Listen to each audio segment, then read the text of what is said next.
Assalamualaikum warahmatullahi wabarakatuh. Minggu kemarin kita belajar tentang usaha dan daya. Nah, habis kita belajar tentang usaha dan daya, minggu ini kita akan belajar tentang pesawat sederhana. Apa aja yang kita akan pelajari hari ini? Kita hari ini akan belajar jenis-jenis pesawat sederhana. Lalu prinsip kerja pesawat sederhana pada sistem gerak manusia.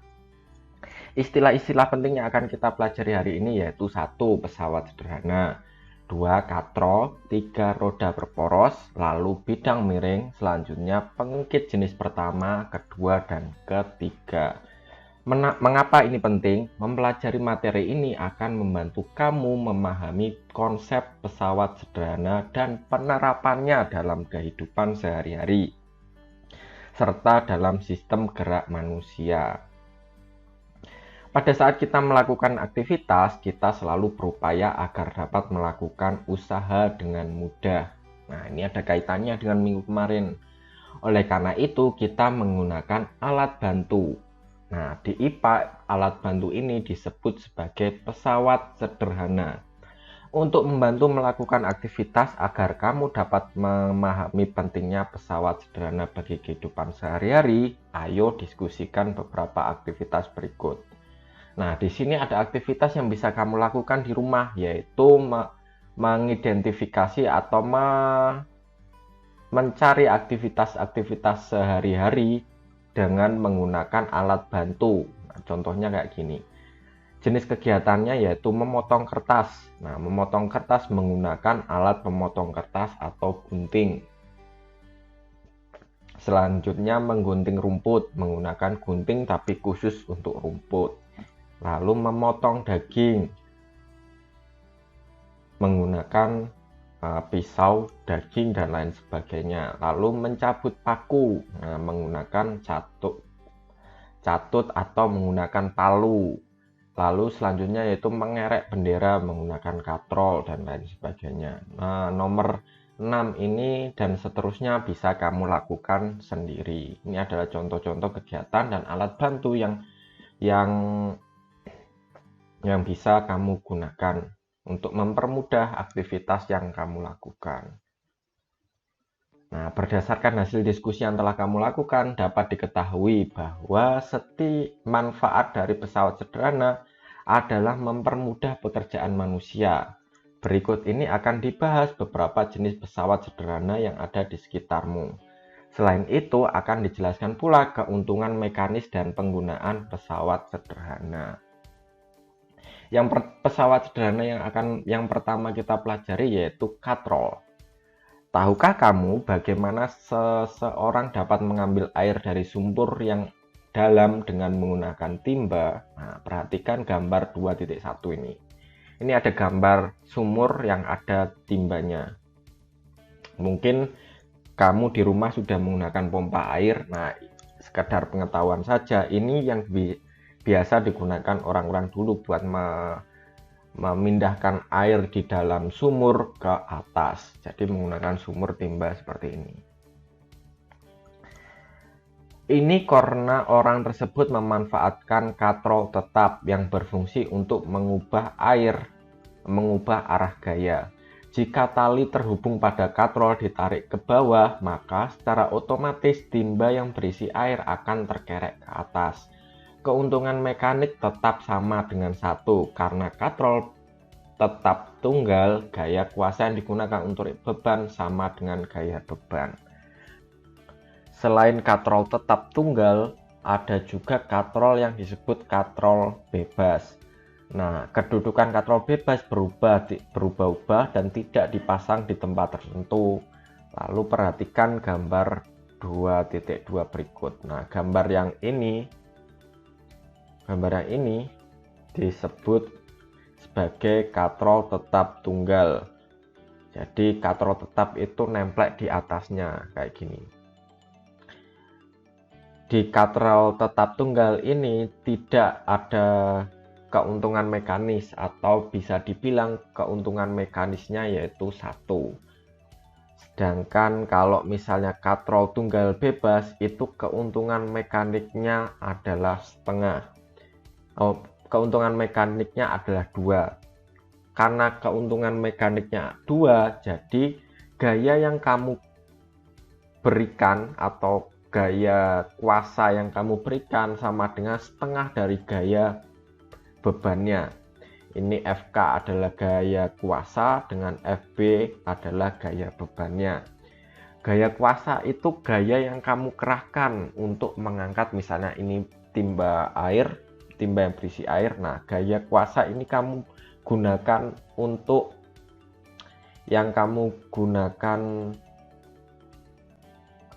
mengangkat timba berisi air ini ke atas. Sedangkan FB adalah beban timba yang berisi airnya. Jadi dari rumus ini bisa dibilang kalau misalnya gaya yang kamu punya, yang kamu berikan untuk mengangkat timba berisi air adalah setengah dari gaya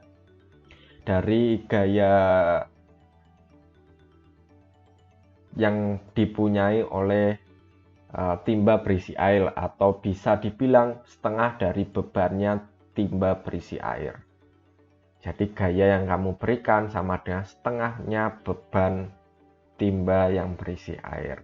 Ini kan ada penjelasannya, FB sama dengan gaya beban, FK sama dengan gaya kuasa. Meskipun kamu putarkan lagi dengan satu katrol tetap dan satu katrol bebas, tetapi keuntungan mekaniknya tetap, yaitu 2 dengan beratnya setengah kayak gini. Jadi keuntungan mekanisnya itu didapat dari ininya, yang bawah ini. Nanti kita belajar lagi. Katrol bebas berfungsi untuk melipatkan gaya, sehingga gaya pada kuasa yang diberikan untuk mengangkat benda menjadi lebih kecil daripada gaya beban. Katrol jenis ini biasanya ditemukan di pelabuhan yang digunakan untuk mengangkat peti kemas. Peti kemas itu seperti kontainer besar dan bentuknya kotak. Kalau misalnya sama lihat di kabuh-kabuh, waktu di jalan utamanya, maka misalnya ada truk-truk besar tronton kayak gitu lah, itu namanya peti kemas. Itu di pelabuhan, atau ya di pelabuhan itu diangkat menggunakan katrol ini. Keuntungan mekanis dari katrol bebas lebih besar dari 1, bisa bervariasi. Jadi bisa 2, 3, 4, 5 dan lain sebagainya. Pada kenyataan nilai keuntungan mekanis bebas tunggal adalah 2, tapi karena misalnya campuran, maka bisa lebih dari 2 juga. Hal ini berarti bahwa gaya kuasa 1N akan mengangkat beban 2N. 1N ini disebut sebagai 1 Newton akan mengangkat beban 2 Newton. Jadi meskipun kamu menggunakan gaya 1 Newton, kamu bisa mengangkat beban yang besarnya 2 Newton. Itulah kenapa bagaimana pipa-pipa besi yang ada di pinggir-pinggir jalan itu bisa diangkat. Beton-beton waktu pembangunan jembatan Ploso misalnya itu bisa diangkat. Semuanya menggunakan prinsip dari pesawat sederhana. Nah, gunanya kamu belajar pesawat sederhana, nanti kamu bisa membangun jembatan, bisa membuat robot dan lain sebagainya. Intinya kamu bisa memanfaatkan apa saja yang ada. Kamu dapat menerapkan ilmu ini di semua bidang. Ada timbangan juga menggunakan pesawat sederhana, kamu menggunakan gunting itu merupakan pesawat sederhana, dan lain sebagainya. Bisa kamu beri contoh sendiri. Nah, ini adalah suatu katrol campuran. Agar gaya kuasa yang diberikan pada benda semakin kecil, maka diperlukan katrol majemuk. Katrol majemuk merupakan gabungan dari katrol tetap dan katrol bebas yang dirangkai menjadi satu sistem yang terpadu. Katrol majemuk biasa digunakan dalam bidang industri untuk mengangkat benda-benda yang berat seperti yang saya jelaskan tadi. Keuntungan mekanis dari katrol majemuk sama dengan jumlah tali yang menyokong berat beban. Misalnya seperti pada gambar 2.3 di sini. Gaya kuasa pada katrol majemuk tersebut adalah 4. Karena jumlah tali yang mengangkat beban ada 4, bisa dihitung. Pertama yaitu 1, 2, 3, 4. Jadi karena ada 4, gaya yang diberikan akan 1/4 lebih kecil dibandingkan berat bebannya. Kayak gitu. Selanjutnya mana tadi? Tali kuasa tidak diperhitungkan. Jadi tali kuasa ini tidak diperhitungkan. Tahukah kamu kerugian katrol yang terjadi pada penggunaan katrol majemuk? Coba diskusikan dengan temanmu. Nah, menggunakan katrol majemuk ini selain mempermudah pekerjaan sehari-hari dan meringankan beban untuk mengangkat benda-benda yang berat, katrol majemuk ini juga punya kelemahan. Kelemahan yang pertama yaitu dia mahal karena dia membutuhkan lebih dari 1 katrol. Yang kedua yaitu membutuhkan ruang yang ekstra, jadi butuh banyak ruang yang harus digunakan untuk misalnya menyimpan dan menggunakan katrol campuran ini. Nah, itu contoh dari kekurangan katrol majemuk. Selanjutnya ini keuntungan mekanis. Keuntungan mekanis adalah bilangan yang menunjukkan berapa kali pesawat sederhana menggandakan gaya. Dapatkah kamu menghitungnya? Caranya dengan menghitung besar perbandingan gaya beban dengan gaya kuasa yang diberikan pada benda. Berikut adalah persamaan matematisnya. Keuntungan mekanis sama dengan gaya beban dibagi gaya kuasa. Ini bisa lebih detailnya kamu akan pelajari di SMA nanti di jurusan IPA, khususnya fisika. Tidak semua pesawat sederhana dapat mengandalkan gaya. Contohnya adalah katrol tetap tunggal. Katrol ini berfungsi untuk mengubah arah gaya. Oleh karena itu, gaya pada katrol tetap tunggal hanya memiliki keuntungan mekanis sebesar 1. Hal ini disebabkan karena gaya kuasa sama dengan gaya beban. Nah, selanjutnya yang kita akan pelajari yaitu roda berporos. Kamu tentunya sudah tidak asing lagi dengan sepeda kan? Bahkan sebagian besar di antara kamu pasti pernah menggunakannya.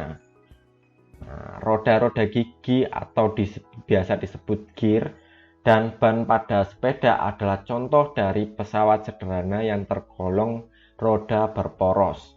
Roda gigi berfungsi sebagai pusat pengatur gerak roda sepeda yang terhubung langsung dengan roda sepeda, sedangkan roda sepeda menerapkan prinsip roda berporos untuk mempercepat gaya saat melakukan perjalanan. Gambar 2.4 menunjukkan roda gigi pada sepeda motor sebagai contoh roda berporos. Selain roda sepeda, contoh penerapan pesawat sederhana jenis roda berporos adalah pada kursi roda, mobil, dan sepatu roda. Ini sekilas tentang roda. Sekarang bidang miring. Bidang miring merupakan bidang datar yang diletakkan miring atau membentuk sudut tertentu sehingga dapat memperkecil gaya kuasanya. Contoh penerapan di bidang miring adalah tangga, skrup, dan pisau. Nah, ini adalah skrup. Biar dia bisa lebih mudah nancapnya, dia menggunakan prinsip dari bidang miring. Jadi dibuat miring kayak gini. Nah, itu sekilas tentang bidang miring, bisa kalian pelajari sendiri. Kalau misalnya ada pertanyaan, silahkan hubungi saya melalui WhatsApp. Nah, ini adalah keuntungan mekanik dari bidang miring seperti ini, seperti yang tadi saya jelaskan. Nah, ini cara menggunakannya. Karena segitiga ya sama besar sebangun dengan segitiga yang kecil, maka gaya bebannya adalah L. L itu di sininya. Panjangnya ini dengan H adalah ketinggiannya. Ini ada panjang bidang miring, hanya ada tinggi bidang miring. Jadi rumus dari keuntungan mekanis bidang miring sama dengan L panjang bidang miring dibagi dengan H tinggi bidang miringnya.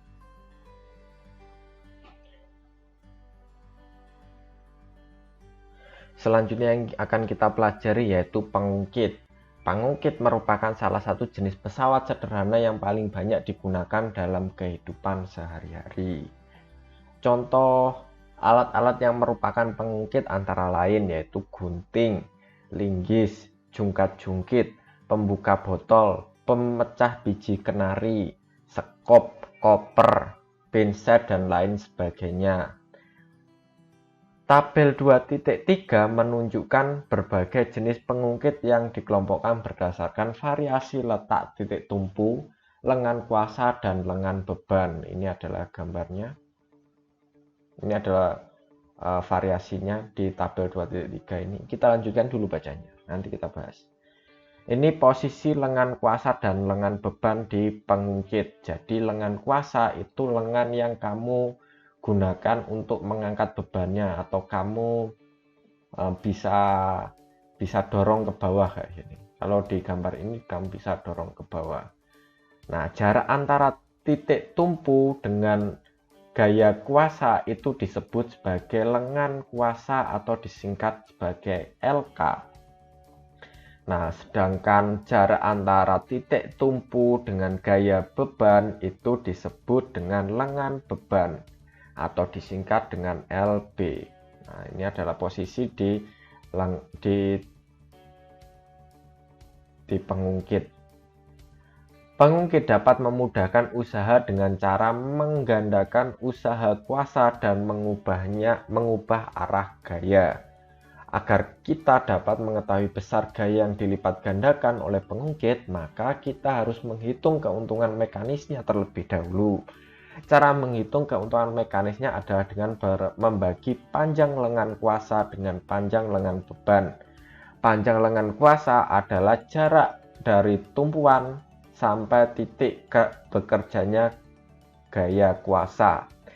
Panjang lengan beban adalah jarak dari tumpuan sampai dengan titik bekerjanya gaya beban. Agar kamu mudah memahaminya, perhatikan gambar 2.8 berikut ini. Karena syarat kesetimbangan tuas adalah gaya beban dikali gaya kuasa sama dengan karena syarat kesetimbangan tuas, jadi tuas itu bisa seimbang dengan adanya rumus gaya beban dikalikan lengan beban sama dengan gaya kuasa dikalikan lengan kuasa. Oleh karena itu dihasilkan rumus ini, gaya mekanik keuntungan mekanis sama dengan gaya beban dibagi gaya kuasa. Keuntungan mekanis tuas yaitu khusus keuntungan mekanis tuas yaitu lengan kuasa dibagi lengan beban. Dengan keuntungan KM itu namanya keuntungan mekanis, FB sama dengan gaya beban, FK sama dengan gaya kuasa, LK sama dengan lengan kuasa, LB sama dengan lengan beban. Itu adalah rumus untuk mengetahui keuntungan mekanis dari sistem pengungkit atau tuas ini. Selanjutnya ini adalah gambar-gambar jenis pengungkit di kehidupan sehari-hari. Ini nama pengungkit pertama, barangnya adalah gunting. Karena apa gunting? Di sini itu titik tumpunya di tengah. Ini titik tumpunya. Titik tumpunya ada di tengah, jenis pertama. Sedangkan jenis kedua itu titik tumpunya yang ada di tengah yaitu bebannya. Jadi beban ada di antara gaya kuasa dan tumpuan. Ingat, saya ulang lagi, jenis pertama yang ada di tengah yaitu titik tumpunya.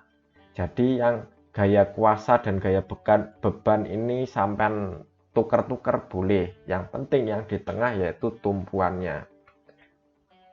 titik tumpunya maksudnya. Nah, yang jenis kedua itu yang di tengah gaya beban, entah gaya kuasa dan titik tumpunya dibulak-balik. Tetap ini jenis kedua karena yang di tengah adalah gaya bebannya. Yang jenis ketiga yaitu gaya kuasanya yang ada di tengah. Contohnya yaitu capit ini, capit penjepit. Ini gaya kuasanya ada di tengah antara gaya beban dan titik tumpu. Nah, itu sekian tentang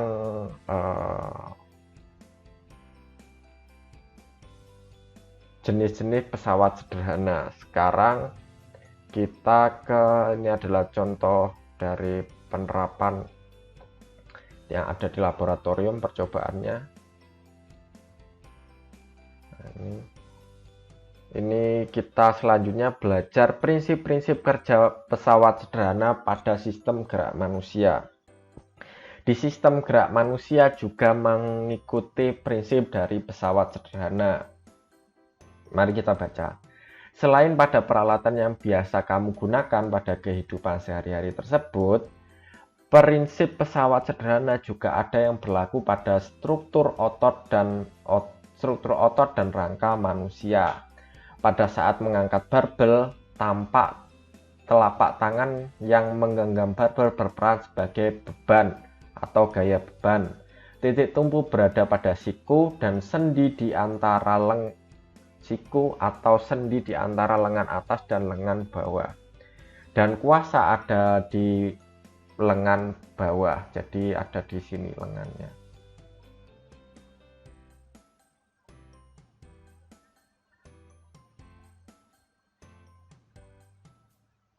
Nah, titik tumpu berada di antara lengan beban dan lengan kuasa. Oleh karena itu lengan disebut pesawat sederhana jenis ketiga. Jadi, maaf, tadi salah. Ini. Kuasa ada di sini. Jadi yang mengembang adalah sini. Bagian otot bicep ini bagian mendukung saja. Jadi kuasanya tetap ada di tengah sini. Otot bagian tengah sini, lengan bawahnya.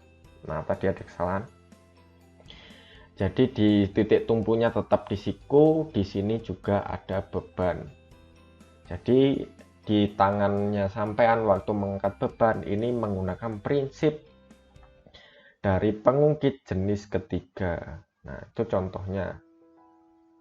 Ada banyak sekali, misalnya saman menengadahkan kepala. Titik bebannya ada di bagian kepala depan sini, titik kuasanya ada di sini, titik tumpunya ada di sini. Nah, ini merupakan tuas jenis keberapa kalau titik tumpunya ada di tengah. Terus yang lain misalnya kasus kaki saat menjinjit, bebannya ada di sini, tapi titik kuasanya ada di sini, titik tumpunya ada di sini. Ini jenis pengungkit keberapa. Ini bisa kalian pelajari. Kalian bisa mempelajari lebih detail di waktu SMA nanti. Selain pada kegiatan mengangkat barbel, jinjit, dan berdiri dan menunduk, prinsip pengungkit juga dapat digunakan untuk menganalisis pola gerakan tubuh pada saat bermain bulu tangkis seperti pada gambar 2.12 berikut ini. Nah, kayak gini, ini adalah gambar-gambarnya, bisa kamu baca sendiri.